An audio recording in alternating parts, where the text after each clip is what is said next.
Welcome to our weekly discussion of all things current in California politics. I'm Walt Gray. Joining us on this Sunday is our political reporter, Morgan Rynor, and we're happy to have her. Morgan, good stuff here. Let's get right into it. Rob Bonta, the Attorney General, has established a gun violence prevention office. What jurisdiction might they have? What are they going to do?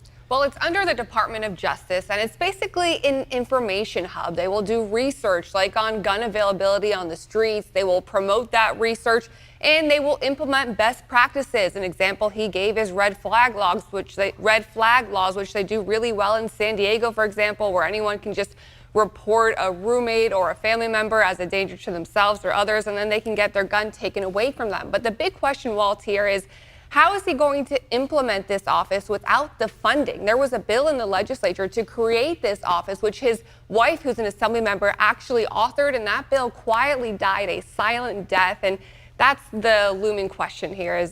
It's an idea he wants to implement, and he is going to implement it, but there's no funding to back it. Well, we've got election coming up in early November, and homelessness is a huge topic for anyone who's running for office. Are cities getting stricter about this, and where does this stand?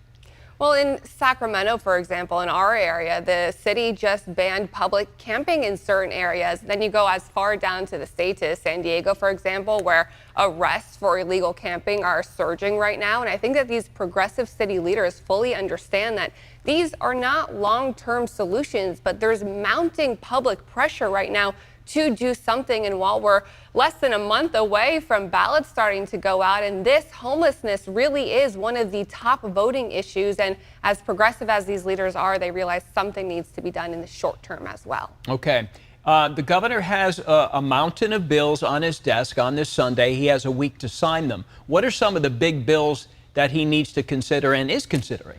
Well, one of the biggest bills right now is AB 2183, which is a bill that would help farm workers unionize more easily. President Biden actually weighed in on this bill, telling the governor to sign it. And Newsom, as of this moment, hasn't weighed in on this. He's previously vetoed a similar bill because he had issues with the implementation of it, saying it's not necessarily a secure way to do elections. So that's the biggest one sitting on his desk right now. But then you have some others like AB 1766, which would give everyone, regardless of status, an ID in California, even if you don't drive, because you can't rent an apartment or get a bank account if you don't have an ID of some sort. And then you also have SB 731, which is another big one. It would get rid of all criminal records for felony charges if you don't commit any crimes for at least 4 years after you get out of prison.